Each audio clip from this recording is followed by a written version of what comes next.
Yo, what's animated with you, man? It's your boy B3, and we're back for another Chainsaw Man chapter. And I have to say it, man. I have to say it.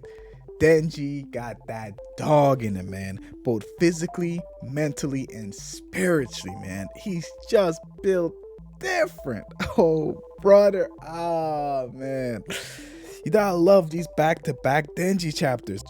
They just hit different, and it's so good to see him, man. We're getting different shades of Denji, man. 50 shades of Denji.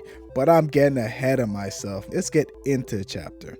And the chapter starts off as soon as we were left off, with Falling Devil finding Asa, and then Falling Devil just full on telling her, listen, just let it go. You've been through so much. I'm gonna give you a nice fall. And unsurprisingly, with the last couple events of his previous chapter, Asa just fully on goes on and accepted, where she fully lets go. She can't even hear Yura anymore. She thinks back of the people in the past, the cat, Yuko, and the orphan keeper, which is kind of weird to me because these three people had, I don't know, I don't think they have anything mainly in common. The cat and Yuko, I think, are people she cared for, but I guess the orphan owner is just to remind her of the misery that comes with caring for people, so then she falls deeper into despair again. And the truly interesting part is, as she ponders about how it feels so much easier to let go, we see a nice little bit of similarity for Tatsuji of a bird flying by itself, and she states, oh, I do have one regret. Even if it was only one person, with all my heart, I'd wish, and then before that, Denji comes in and saves the day. And many people are theorizing she says she wished she had someone to love. My main theory is that I think she wished that she had someone that misses her.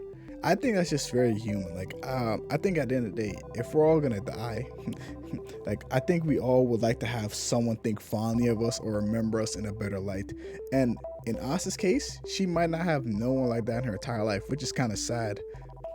But that gets completely overshadowed by, and then she swoops in and saves her. But because of all the psychological effect of the falling devil and Asa fully accepting her fate of falling, it's too much for even Denji to handle, in which he tries in the most childish way to cheer her up. It's like, think about the happy things, man. We have dogs, cats, ice cream, to which Asa resists very well, saying, you don't really understand what it's like to be me, having something good happen just for something negative to happen in the next breath.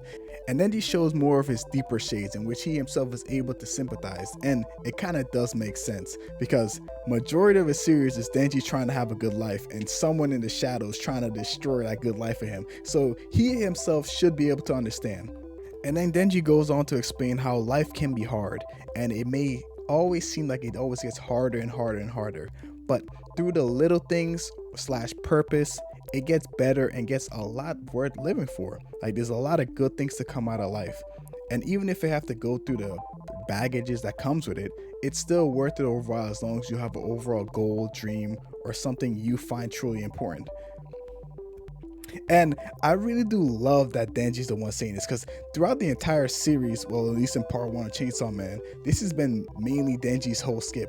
Like, Denji, compared to everyone else, Denji's reasoning for doing what he did was kind of silly. But I always like the idea of Denji having a silly goal, because at the end of the day, it doesn't matter about the goal, it matters how much effort and hard work you can put into it. Let's say, for example, you have person A who wants to go to college to be a CEO, and person B who wants to go to college to be a janitor. Their goals doesn't necessarily really matter. It's about who's willing to put in more time and hard work.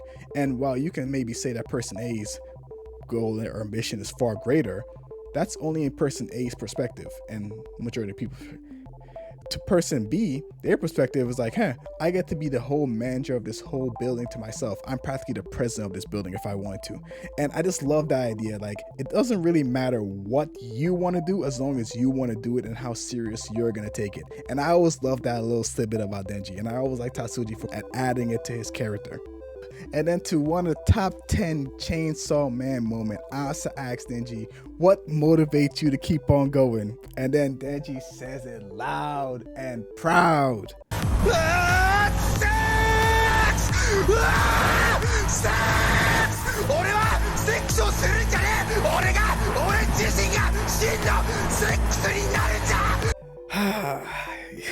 There's never, ever gonna be a protagonist like Denji, at least not in my lifetime, man. He's just the GOAT.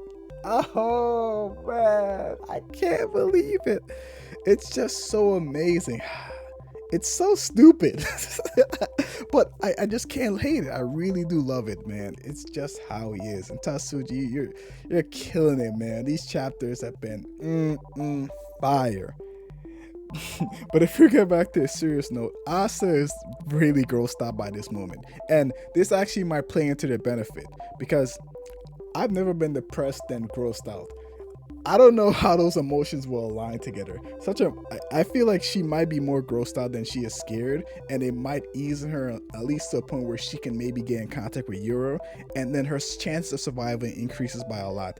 And we might actually get the Yuro Asa tag team on the Fallen Devil like we wanted, like I've been wanting. And my main question is, where is the Falling Devil? Like she just dipped. She's like, all right, I got Asa. Okay, fall. And then she just left Denji alone to deal with it. Like she completely vanished. I actually wonder where she went.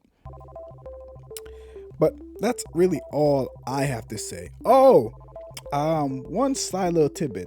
And that's Twitter user Denji Eats My Haters.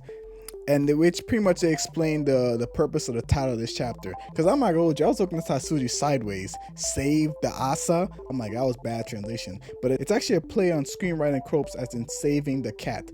And it parallels both Asa and Denji as they both desire to save cats over human lives. And I like that little tidbit. It really does show that Tatsuji is an artist. And yeah, I just want to give a shout out to Denji Eating My Haters, that Twitter user. And that's pretty much all I have to say for chapter 3. And please leave a comment and tell me about your thoughts and opinion, man. Don't forget to like the video. It's been B3 and stay animated.